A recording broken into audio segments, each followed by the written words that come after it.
Between the year 1900 and 1964, over 800 people were hanged in the UK. But some of these long-standing convictions could have been a miscarriage of justice. They got no evidence. They're just trying to haul anybody in for it. Barristers Sasha Wass and Jeremy Dean have been investigating these life-changing cases as they teamed up with living relatives, desperate to clear their family name. In every single article that we've read, Trish is saying he's innocent.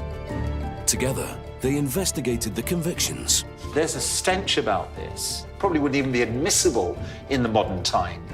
He has the opportunity to kill her, he has the weapons to kill her, and we know that they've had contact beforehand. And reassessed the evidence using modern forensic techniques. The findings on it are really quite instructive. There was no blood inside the hammer. Before they submitted their findings to a Crown Court judge, who determined whether the conviction was safe or could have been a miscarriage of justice. I'm here today to consider, with the help of learned counsel, the safety of the conviction. Now, as we reunite the barristers and the family members for the first time, we'll be finding out exactly what happened next. You've amazed me, Sasha. Have you? Yeah. Was justice finally served? And are the unexplained cases finally closed?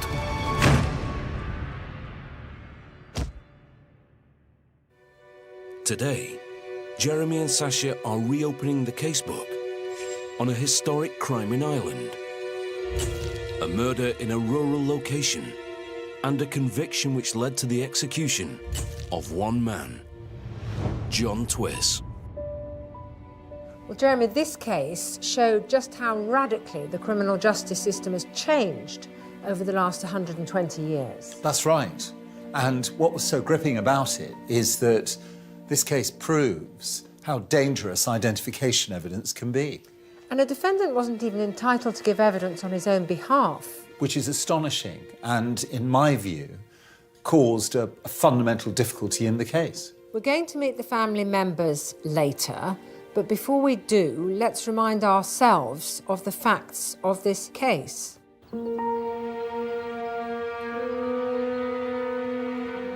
A tiny farm outside Newmarket, County Cork in Ireland was the scene of unusual activity in the early morning of Saturday the 21st of April 1894.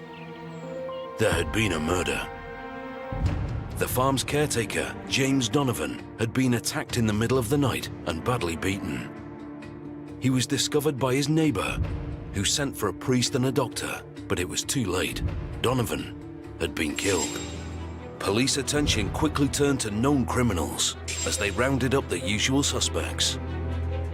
Within days, a man named John Twiss was arrested. But the 34-year-old lives 16 miles away, near Castle Island in County Kerry. Held in prison for months, Twiss was unable to give evidence at his own trial. But with his dying breath, he protested his innocence. He was hanged at Cork County Jail on the 9th of February, 1895.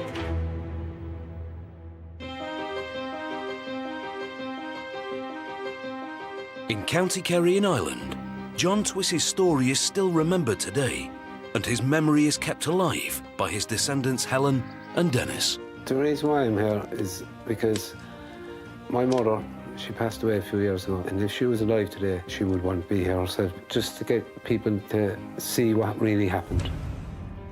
I'm not asking you for anything but justice. I am not guilty. I was never guilty. I hope Almighty God will account for me, for I am innocent of this crime. I was a moonlighter, and I paid for it. She paid the price, the dearest price of all, your life. Prevented by the law at the time from pleading his case before a jury, Twiss was convicted in January 1895. Helping Helen and Dennis to seek the justice they believe their ancestor deserves are two of the country's best legal minds. Criminal barrister Jeremy Dean QC has over 30 years of experience and will look at this case for the defence. Analysing this case for the prosecution is Sasha Wass QC, who has prosecuted some of Britain's most notorious offenders. Together, they will scrutinise the facts, searching for a new legal argument or the fresh evidence they'll need to have the case reconsidered. How did you find out about John Twiss's situation? I suppose as we were growing up, our granddad would have told our mum, and then our mum would have told us. So were you as we children grew when up. you heard about it? Yes. Oh, right, so it's always something that you've grown up with? Yes. Is John Twiss generally regarded within the community as having been wrongly hanged for that Yes. murder? Yes. Just imagine for a moment that we came across a new piece of evidence which proved that John Twiss did commit this murder. Would you be able to handle that But sort of information? as I always say, there's two sides to every story. If there's another side to a story, At least we'll know. All right, well, certainly we'll be looking at the case together. My role is to see whether we can identify new argument or material that we can put before a judge to demonstrate that he was wrongly convicted. My role is slightly different. As far as this case is concerned, I will be looking at the case from the prosecution perspective. That doesn't mean I'm trying to uphold this conviction at all costs. Far from it. We'll keep you informed and update you when we have more information. Thank you for meeting us. It's been a pleasure. This is the oldest case that the barristers have looked at together, and they will face unique challenges in reviewing a trial that took place over 120 years ago. First, they need to establish the facts of the Glenlara murder and how a man that lived over 16 miles away came to be hanged for the crime.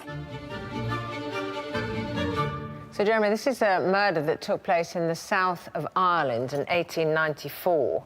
A man called James Donovan was found in the early hours of the 21st of April, having been beaten about the head 11 times with a gunshot wound to his arm.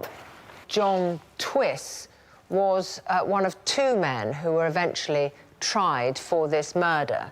Now, Twiss was a prominent member of a group called the Moonlighters, and the Moonlighters were considered to be the violent arm of those in favour of the land movement. Two men were accused, and interestingly, in this case, both stood trial separately. That would never happen today, as you know. And here, Eugene O'Keefe was found not guilty, and then a month or so later, John Twiss was found guilty. So that's something we need to look at. Also, there are issues about the reliability of the witnesses, the credibility of the witnesses. As a young man, Twiss became involved in a political movement known as the Land Wars. At this time in Ireland, tenant farmers had few rights and could be forcibly evicted from their property, losing not only their home, but their livelihood. Without their farms, these families would be left destitute. A violent group known as Moonlighters tried to protect tenants by intimidating landlords or their agents. This murder had all the hallmarks of a moonlighting incident, as Donovan was the caretaker of an evicted farm. Known to be part of the secret organisation of Moonlighters, Twiss was arrested just 5 days after the murder, with seemingly little evidence. Almost 100 years after his death, a memorial was erected in honour of John Twiss. this memorial was put up in 1984. My grandfather was here, and it was a lovely summer evening and all. I was only 8 or 9, but I still can remember it. My father was alive, my mother was alive. It was a great achievement to get it actually put up, because it takes an awful lot of work. I think my grandfather was delighted that day, and he was proud, and he died a year later, so he stayed around until this was done, and then he felt his work was done.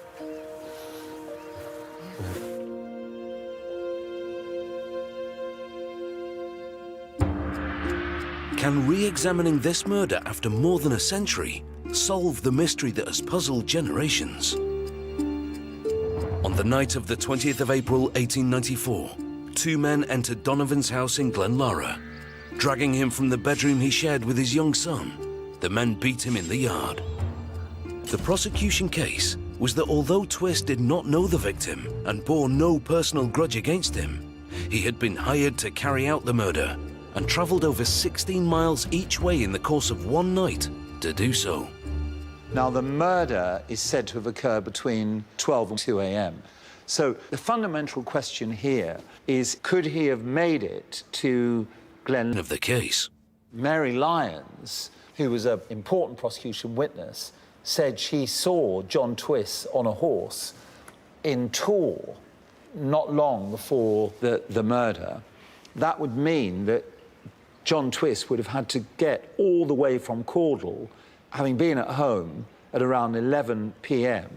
to Tor in an hour or so. Well, let's get an idea of distance. The distance between Caudle and Glenlara is 16 miles.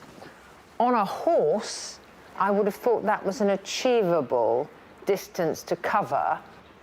Now, Mary Lyons said she saw two men on the same horse, and the back rider was John Twiss, and she positively recognised him. She'd known him for some considerable time and had absolutely no difficulty identifying him. So I think we need to look very carefully at her evidence, whether she had any motive to give false evidence, and if she did, what it was, and if she didn't, whether she had been put under any pressure by the police who were taking her statement. The jury at trial were convinced that Twiss had indeed been to Glenlara. But to review the all-important timings in this case, Helen and Dennis have travelled from Caudle to the scene of the murder, the journey their ancestors supposedly took. If you look, it would have been down in that corner. It's so peaceful. It wouldn't strike you as a man's life was taken over there. Could Twiss have made this ill-fated trip? I think it's a far-fetched story that he was ever in this field. Like, now he took us an hour in the car to drive here. And they're saying he walked here in 2 hours, which... Yeah. I think he qualified for the Olympics if he did it. What was the motive for Donovan's murder? As a landlord's caretaker, he held a dangerous position. The farm that he occupied had previously been rented to James Keneally. When Keneally was evicted, he moved in with his brother John next door. Living just 200 yards away was Eugene O'Keefe, a suspected moonlighter, who was also charged with Donovan's murder, but was tried separately to Twiss and acquitted. Helen and Dennis know that there is more to this story than the folklore that now surrounds Twiss. They've come to Kerry County Library to search the original newspaper reports for any key information that will help their case. And this one then, the caption of it is the murder of an emergency man in Cork. A 7-year-old was put up to talk about his father that was murdered. He's saying that he was in the room, he was present in the room when two men came in. They struck his father in the head. He said he was walking by a loud bang of a window breaking. And he recalls the other man saying, "Come away, Jack, you have done enough," to him. This is the very first reporting that you were actually seen of a young boy. And that's quite heartbreaking to actually even read that. I have pity for the young fella, to tell you the truth. Twiss and O'Keefe were both held on remand week after week, remaining in prison for months, while the police continued their investigation. They look like they have no evidence. It was like going week to week, hoping they might get someone. In every single article that we've read, Trish is saying he's innocent every single time. Twiss would go on to spend almost 9 months in prison awaiting trial. But Helen and Dennis are convinced that it was his activities as a moonlighter, rather than the evidence of this case, that ultimately saw him hanged. Reading from the documents, they did feel that the moonlighters were getting too strong. So maybe this was a way of trying to send a message. Don't let up, don't leave them off. We have to make an example of O'Keefe and Twist, and at all costs. Was Twiss's arrest motivated by a desire to cripple the secret organisation of moonlighters? Jeremy and Sasha will have to keep this political context in mind while looking at the evidence. The prosecution relied on key witnesses. The first was Mary Lyons, who said she saw John Twiss near the scene of the crime shortly before the attack occurred. When she heard about the killing the following day, she said nothing. In fact, Mary didn't make a statement to the police until the 28th of July, several months later, when she said between 12 and 1 a.m. she heard a horse coming, sees two men straddled on the horse, and identifies John Twiss, who she knew for about 12 years, as being one of those men. Having said in her statement that she saw John Twiss, when she came to give evidence at trial, she added a lot of detail which she hadn't previously mentioned. And she said at the trial that Sergeant McNally had been making inquiries every day and seemed to hint that she was intimidated or pestered. We've got to see this in context. She might have been intimidated, not necessarily by the police, but in terms of the identity of the man she had seen and the position that he held in the community, being known as a violent activist. Most importantly, the prosecution relied on an eyewitness to the crime itself, James Donovan's son, John, who was just 7 years old. It is really very, very concerning that a 7-year-old boy should be regarded as such an important witness. I'd be reluctant to say that we just dismiss him because he's a child. It's not that he's a child that leads me to suggest that his evidence should be discounted. It's the whole of the circumstances. The child was asked to identify the two men who had attacked his father. At the first ID parade, he failed to identify Twiss. At the second, he was instructed to pick out someone he had seen before, and he then picked out Twiss, who was accompanied by 2 police officers. His testimony was inconsistent, and frankly, I'm not sure whether any value can be placed on his evidence whatsoever. All we know is that his evidence was heard by a jury. A jury heard all the prosecution evidence in this case, and a jury was sure that those witnesses were telling the truth, otherwise they wouldn't have convicted John. But it has to be remembered that it wasn't a case of the police having the evidence, then arresting him. It was arrest, then securing of the evidence. So there was a clear motive on the part of the police to pressurise these witnesses into giving damaging evidence against John Twiss. And my feeling is that the quality of the evidence given against John Twiss was poor. Jeremy has grave doubts about the reliability of the witness evidence. But is that enough to take this case forward? In Ireland, Dennis and Helen continue their own investigation into the case of John Twiss by meeting local historian Johnny Roach, who has researched the history of moonlighting in this part of Kerry. It's one of the standout points, I suppose, of the history of the land war and the moonlighters. The reason that the landlords were so successful in evicting tenants was there was always somebody else prepared to come in and take the farm. So that was branded as land grabbing. And the moonlighters' idea was if they stopped people of taking the farm that was evicted, then the landlords would be seriously restricted because the farm would be lying idle, they'd get no rent. It looked like they just wanted someone to pin it on. They thought that he would crack and that he would name other moonlighters, which is what they basically wanted. But he refused to do that. He paid the ultimate price. For his life, So you think that's why the story is still live today for the injustice, is it? It was solved from the fatalities point of view, was that they took a man and hanged him, but from people's perspective, it wasn't solved. Thank you, Johnny, for your time. Despite misgivings now, at the time the jury were convinced of Twiss's guilt, and he was sentenced to death. On the 9th of February 1895, John Twiss was executed at the jail in Cork, where he had been held since his arrest in April 1894. Helen and Dennis have come to the site of the prison, where University College Cork now stands.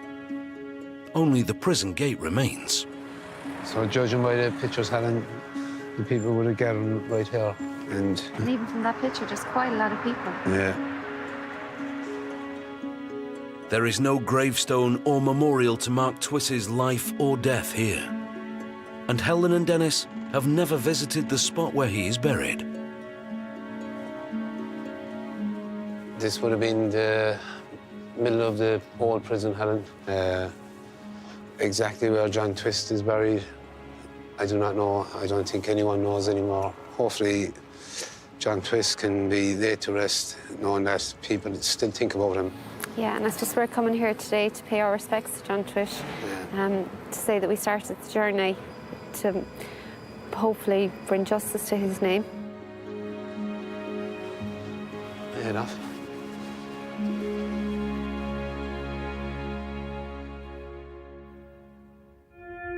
Twiss was prevented from giving evidence in his own defence by a legal rule at the time. On conviction, however, he made a strident speech to the court, declaring his innocence and highlighting flaws in the prosecution case.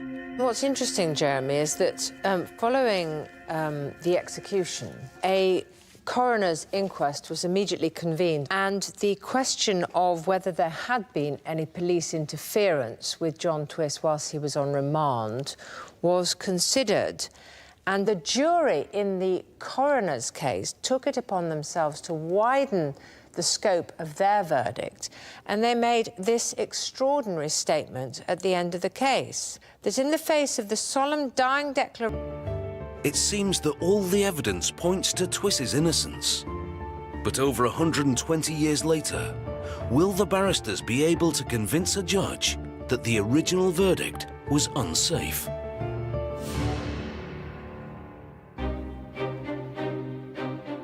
It's Judgment Day, and Jeremy and Sasha face the challenge of presenting modern legal arguments on the facts of this historic case. Helen and Dennis are eager to hear the barristers' submissions on their great-great-uncle's case. We're not here to dig up old rooms or blame people or anything like that. We just want a bit of truth, that's all. It's been a long journey for us, but I suppose the journey started 120 years ago for John Twiss, so we're hopeful. Senior Crown Court Judge David Radford will bring his decades of experience in criminal law to bear on this case, and will give his view as to whether the original conviction was safe or unsafe. We're here today to consider the safety of the conviction of John Twiss. And so if I can call upon you, Mr. Dean, first to address me in the light of all that we now know. Your Honour, John Twiss's case was that he was not present, did not participate, that he was branded as a target by the police and wrongly convicted of murder. In my submission, the quality of the identification evidence is highly questionable and unreliable. Mrs. Mary Lyons told the jury that she and her husband saw Mr. Twiss an hour or so before the murder took place, approximately 2 miles from Glenlara. And although it was dark, she claimed to have identified Mr. Twiss. The second and most important witness in the case was John Donovan, James Donovan's son, who was only 7 years old. He attended an initial identification parade, failed to identify John Twiss, picked out someone completely different. He subsequently attended a further parade. Bizarrely, John Twiss was flanked by 2 police officers, at which, perhaps unsurprisingly, he did pick out John Twiss. It's my submission that that identification evidence is of poor quality and in itself was not sufficient to found a safe conviction. Thank you, Mr. Dean. Yes, Miss Ross, what do you say? Well, Your Honour, the central case against John Twiss came from the evidence of a 7-year-old boy. This was a very, very weak identification. So I invite the court to dismiss that. I then come to the evidence of the Lyons couple, because the issue is really whether this identification evidence would withstand the test of time, and it would not. So I agree with what Mr. Dean is saying. This is a case which is based on identification evidence which was weak, and to leave it to a jury is dangerous. Well, I'm grateful to you both for your submissions, I'm going to take some time now to reflect upon them. Thank you. Both Jeremy and Sasha are convinced that the original trial was built on a foundation of flimsy evidence. But will Judge Radford finally give the Twist family the verdict that they've been waiting more than 120 years to hear? Was the eyewitness evidence of the victim's young son unfairly relied upon? Should the results of the identification parade have been dismissed?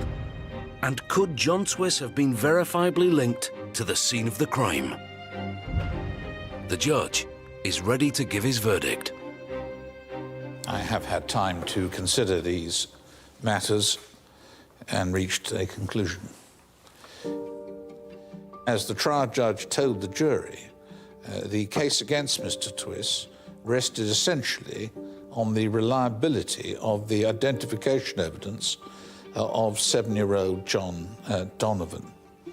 He had described 2 men as being present in his ill-lit home during a fast-moving, violent and traumatic incident. I agree with learned counsel that the identification evidence was clearly unreliable, and I find, on consideration of the rest of the evidence, uncorroborated, unsupported, whatever the quality or reasons for the accounts given by Mr. and Mrs. Lyons as to the presence of Mr. Twiss at Tours.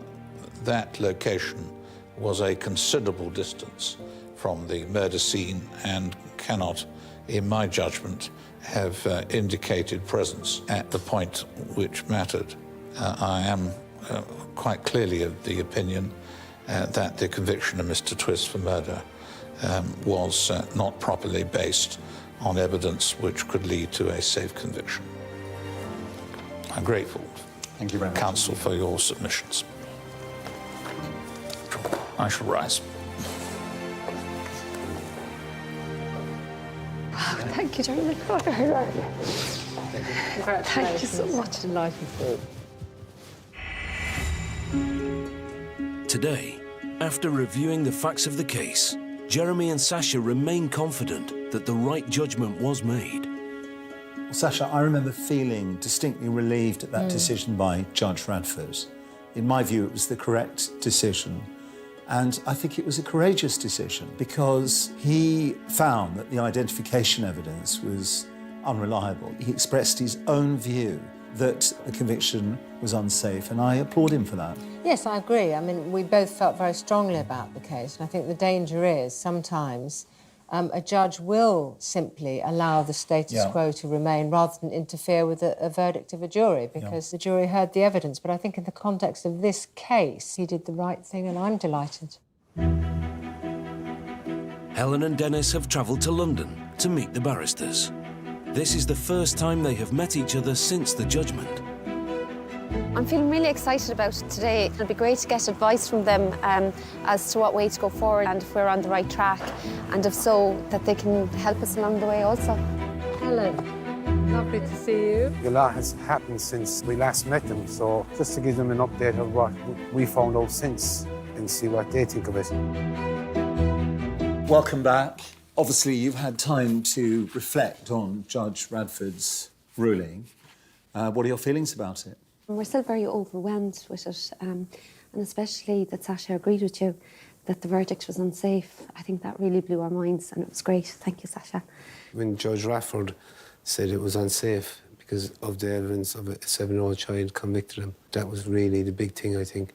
And it was like a relief. But does it make you feel angry that he lost his life and yet Judge Radford has expressed the view that the verdict can't be considered a secure verdict? I think, Jeremy, it's actually amazing that you can actually, 123 years later, that there is proof out there that you can change the legal system. Yeah, maybe there was mistakes made back then, but I think what's bringing us forward is that we can change it. The anger, that won't change anything, but I think if you actually act on something, I think that's actually going to do more justice for John Twiss. So what are your next steps? What have you got planned? We've amazed news, Sasha. Have you? Yeah. You have to tell us. What have you been doing since you last saw us? So the programme and the process of the programme was only the start. We're actually looking for a partner for John Twiss. The road to clear John Twiss's name brought Helen and Dennis to Dublin. A recent pardon for a case just 13 years apart from the Twiss conviction gave them cause for hope. There's never been a pardon for a case that long ago, until now. Miles Joyce was executed for the Mamtrasna murders in 1882, only 13 years before John Twiss was hanged. In 2018, the Irish president, Michael D. Higgins, pardoned Joyce. There's only a few years between John Twiss and the Joyce man, so hopefully we might learn something about how to get a pardon today, and that's what we're here for, and I think John Twiss deserves it. Helen and Dennis have come to meet Johnny Joyce, a descendant of Miles Joyce. They're hoping to get some crucial advice to help them move things forward.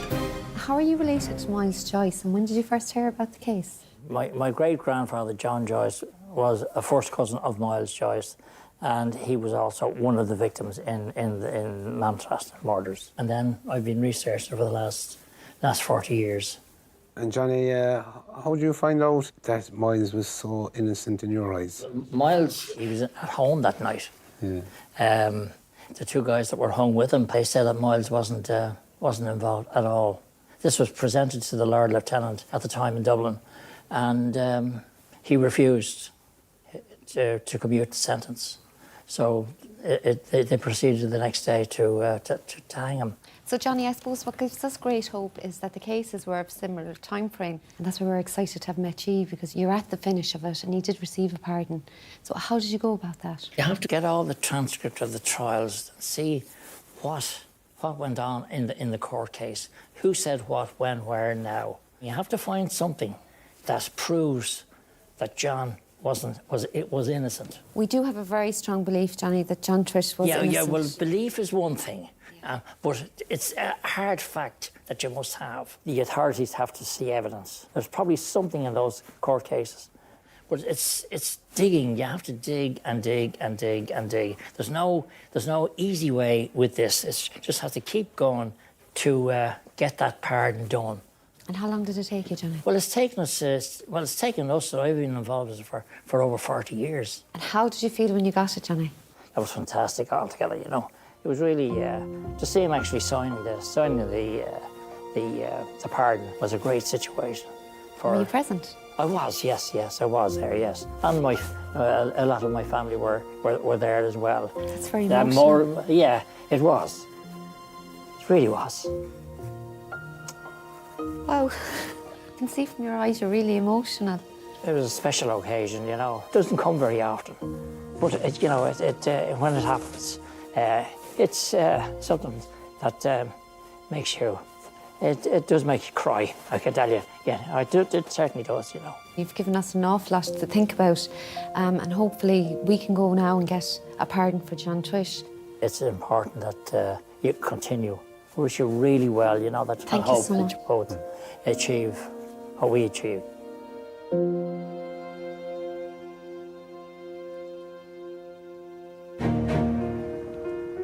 Helen and Dennis returned to County Kerry, more determined than ever to try and get a pardon for John Twiss. They met up again with local historian Johnny Roach, who's been helping them with the case. Hi, Dennis. Nice to meet you again. You too. I know how important it is to you that there will be a follow-up on what was done about John Twiss, and I felt that we shouldn't leave it rest there. So I brought our literature that we had, our documents on it, to our local minister, Brendan Griffin, and explained what the case was about. And he promised me that he would bring it to the Minister for Justice with a view to getting a pardon for John Twiss. Johnny, that is really exciting news. Thank you so much for all the work you've put in for us. I would be very hopeful of a pardon because I think the route has been mapped for us already when they did pardon Miles Joyce. We have a mountain of evidence about the case now, and everything points to a man that was executed innocently. Johnny has something else for Helen and Dennis, a very special document from the time. It's actually an original document with the seal of Dublin Castle on it, dated 1895, just before John Twiss was hanged in Cork. And it's acknowledging the receipt of what they called a memorial at the time, the petition that was signed by 40,000 people appealing for the sentence to be reprieved. I have to acknowledge the receipt of the memorial of the Town Commissioners of Fermoy on behalf of John Twiss, a prisoner under sentence of death in Cork Mail Prison, and to state that the same will be submitted to His Excellency, the Lord Lieutenant, without delay. I am, sir, your obedient servant. Poignant point of this document, Johnny, is that back then 40,000 people believed John Twiss was innocent, and to actually be holding this document today, and we have that very belief, the three of us sitting around this table, that John Twiss is innocent. It's quite poignant, it's quite emotional. The scary thing is, like, they recognised the 40,000 signatures and they signed the letter, and still it didn't stop it, Joe. Oh. They just left an innocent man hang, Joe. It was like, the people didn't matter back then. They ruined the roost and that was it. I have acknowledged the receipt, but nothing happened. It just went on deaf ears. And with your help, Minister Griffin's help, hopefully we will get the pardon, that this won't fall on deaf ears. Helen and Dennis went to government offices in County Kerry to meet with Minister Brendan Griffin.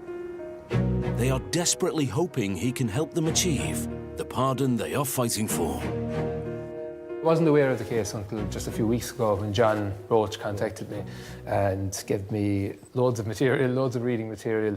But to be honest, it's something that has really captured my imagination, something that has really got my attention. Brendan, that's brilliant that we have your support and everything. At what stage are we at now?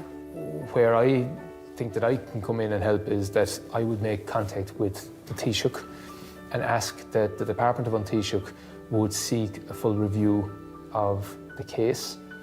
And arising from that review then, the Minister for Justice would, if he felt that there was a miscarriage of justice, would then bring a request of a recommendation for pardon before Cabinet. With approval from the Cabinet then, that would then go from the Minister for Justice to the President, who would then have it within his remit to grant a pardon. So there are a number of steps to be taken along the way, but something that sets this case aside is the fact that you have so much evidence already compiled. You have so much in terms of compelling evidence that points to a gross miscarriage of justice. So I will be pursuing it and trying to see how we can get it done as quickly as possible. So, Brendan, what do you think our chances are actually to get a full pardon for John Twiss? I think that the Joyce pardon in the Mam Trasna case gives great hope that this is possible. So we do have precedent, which is always good. Again, though, this is a separate case, so it's something that we're going to have to work on together. And it's a case of sticking with the process now and hopefully getting justice finally after all these years. Brendan, you sound as if very passionate, just like we are, even though you are new to the case, but I think your passion is going to get us over the line for a pardon for John Twiss. Well, that's fantastic news that Minister Griffin is positive about the possibility of a pardon. You must be ecstatic about that. Oh, we're really over the moon about it, Jeremy. It is only at early stages. Yeah, of course. So we are very grateful for Minister Griffin. You need someone at that position of government to push it for you, because if it's not pushed, it might stay there. And you're putting in a lot of energy to all of this. Do you have a time frame as to how long this might take? I think that was a big thing that we had from Minister Griffin, was how long will it take? And I think, well, as he said, that the documentation is there. Yes. There is a precedent, as from the Miles Joyce case. So hopefully that'll open the door and make it a little bit easier for us to actually proceed that little bit faster and get the President of Ireland to sign the document for us. Well, that would be wonderful. Yeah, which is what we want. It's amazing that you are heading for a pardon. I would say that should be your principal objective, you know, to go for that 100%, to provide the platform for clearing John Twiss's name. In terms of other avenues, this is a very complex situation. The hanging of John Twiss took place in Ireland 123 years ago at a time when Ireland was under British rule. I would just encourage you to pursue the pardon at the same time, look at all other legal options, take the necessary legal advice in Ireland, and it looks as if the picture is a very, very positive one indeed. So I think I know the answer to this, but is this case closed? Oh no, Sasha, we're going to keep going. And the only time this case will be closed is when John Twist, his name is cleared. Right, well, we both wish you the very best of luck, and it's delightful to meet you again. Thank you And for you're coming. doing a great job, and very best wishes. And we want to thank you as well because he gave us the start, really. It's a pleasure. Thanks, man. Bye, Helen. Good luck, and keep us informed. Wish you all the best. I think today went well. I think Sasha and John May were very positive. So, yes, we're going to keep going. It's not the end for us, it's just the beginning. No, beginning again, yeah. And we won't stop. We keep going. We're going to fight and try and clear John Twist's name. That's what he deserves. So hopefully we'll get there. Yeah, hopefully. We will.